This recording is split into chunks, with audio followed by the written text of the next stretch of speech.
Salam Bapak Ibu yang dikasihi Tuhan kita Yesus Kristus. Bersyukur untuk setiap kesempatan kalau kita bisa menikmati udara yang segar dan bisa menikmati makanan dan bisa merasakan kesehatan yang dari Tuhan. Itu semua karena kasih Tuhan di dalam hidup kita, dan itu semua bentuk-bentuk pemeliharaan Tuhan. Memang itu sepertinya sederhana, tetapi tanpa adanya itu kita tidak akan bisa berbuat apa-apa dan bisa saja kita mati. Justru bentuk pemeliharaan Tuhan yang sederhana itu melalui makanan dan kesehatan yang boleh kita peroleh, dan makanan-makanan yang boleh kita nikmati, itu yang harus kita syukuri. Yang pertama-tama harus kita syukuri. Dan yang kedua yang harus kita syukuri itu kita bisa melakukan berbagai aktivitas, baik di dalam rumah maupun di luar rumah.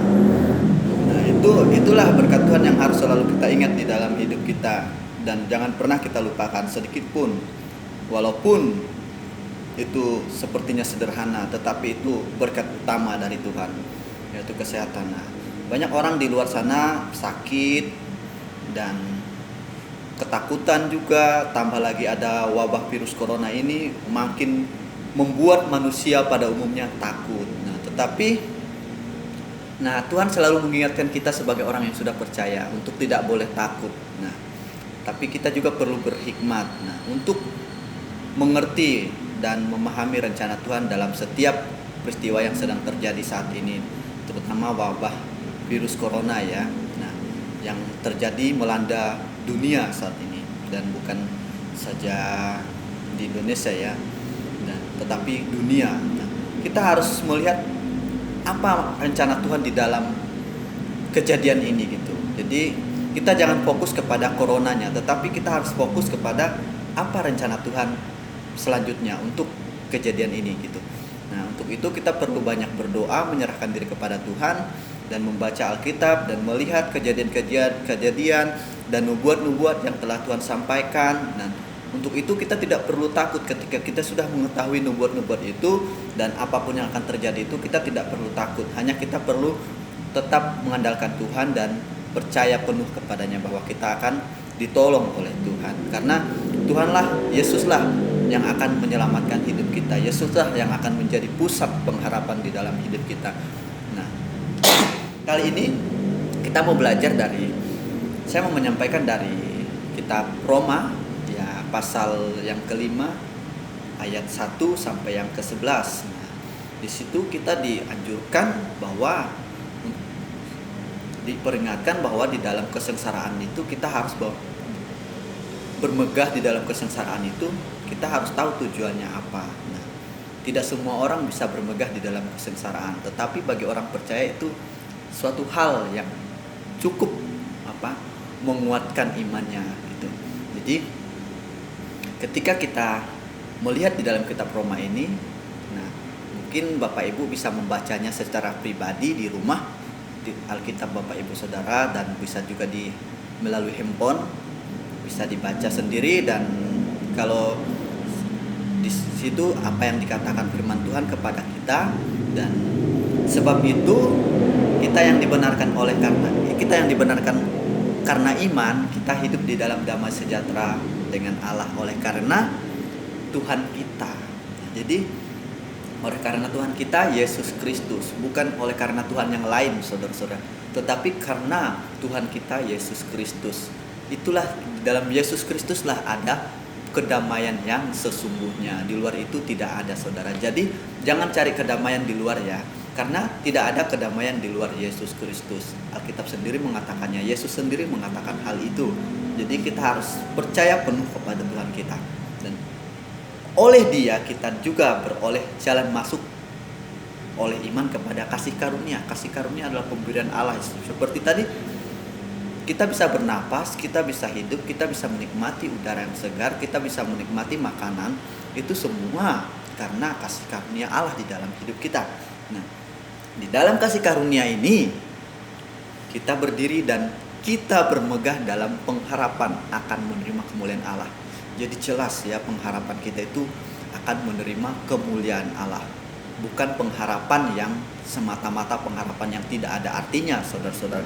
Jadi kita perlu sekali mengandalkan Tuhan dan berharap hanya kepada Yesus Kristuslah satu-satunya Tuhan yang dapat menyelamatkan kita, dan dialah satu-satunya Allah yang bisa memberi pengharapan yang kekal kepada kita. Jadi maaf saudara-saudara, nah akan menerima kemuliaan Allah. Nah, dan bukan itu saja saudara-saudara, bukan itu saja, kita malah bermegah juga dalam kesengsaraan kita. Nah itu tadi saudara-saudara, sekarang kita menghadapi masalah yang sangat luar biasa di Indonesia, yaitu mengenai virus corona ini, bahwa semua orang dianjurkan untuk tetap tinggal di rumah, tetap diam di rumah, dan mengurangi aktivitas di luar. Itu harus kita taati peraturan itu, dan di situ kita percaya dan mengerti bahwa anjuran pemerintah itu berasal dari Tuhan untuk anak-anaknya. Nah, bagi siapa yang mau mendengar dan taat kepada aturan itu, maka dia pasti akan selamat dari wabah corona itu. Nah, bermegah dalam kesengsaraan kita. Nah, maaf, karena kita tahu saudara-saudara, kenapa kita bermegah di dalam kesengsaraan? Karena kita tahu bahwa kesengsaraan itu menimbulkan sebuah ketekunan.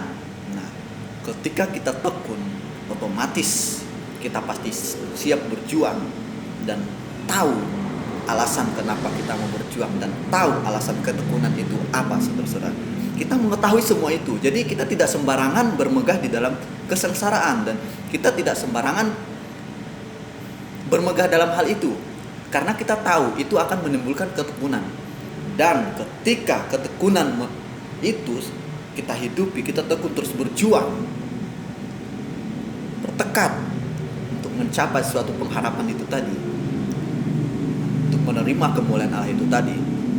Nah, karena dan ketekunan menimbulkan tahan uji. Ketika kita sudah tahan uji, badai apapun yang akan melanda kita, kita tidak akan tumbang, kita tidak akan jatuh, tetapi kita akan tetap kuat dan berdiri teguh, karena Yesuslah, Tuhan Yesus Kristuslah pengharapan kita satu-satunya sebagai orang yang sudah percaya dan ditebus. Tidak ada yang lain. Kalau Bapak Ibu saudara-saudara masih mengharapkan yang lain di luar Yesus, saudara hari ini juga harus bertobat dan percaya hanya Yesus Kristuslah yang akan dapat menyelamatkan saudara. Bukan yang lain. Tidak ada Tuhan lain, saudara-saudara.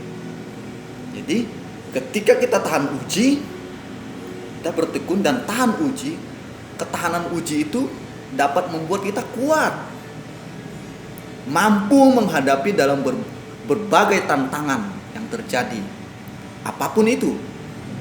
Nah, termasuk virus corona ini, saudara-saudara, termasuk virus corona ini, kita akan mampu melewatinya bersama Yesus Kristus. Kita kuat, dan tahan uji menimbulkan pengharapan. Dan pengharapan itu tidak mengecewakan saudara-saudara. Pengharapan di dalam Tuhan Yesus tidak pernah mengecewakan. Mungkin saudara-saudara pernah berharap kepada sesama kita manusia, dan saudara dikecewakan. Itu hal yang wajar. Tetapi berharap kepada Tuhan Yesus, dialah pengharapan satu-satunya. Dialah pengharapan kita sebagai orang sudah percaya. Kita tidak akan pernah dikecewakan, saudara-saudara. Kita tidak akan pernah dikecewakan, karena kasih Allah telah dicurahkan di dalam hati kita oleh Roh Kudus yang telah dikaruniakan kepada kita. Jadi kita punya alasan kenapa kita bermegah di dalam kesengsaraan, saudara-saudara.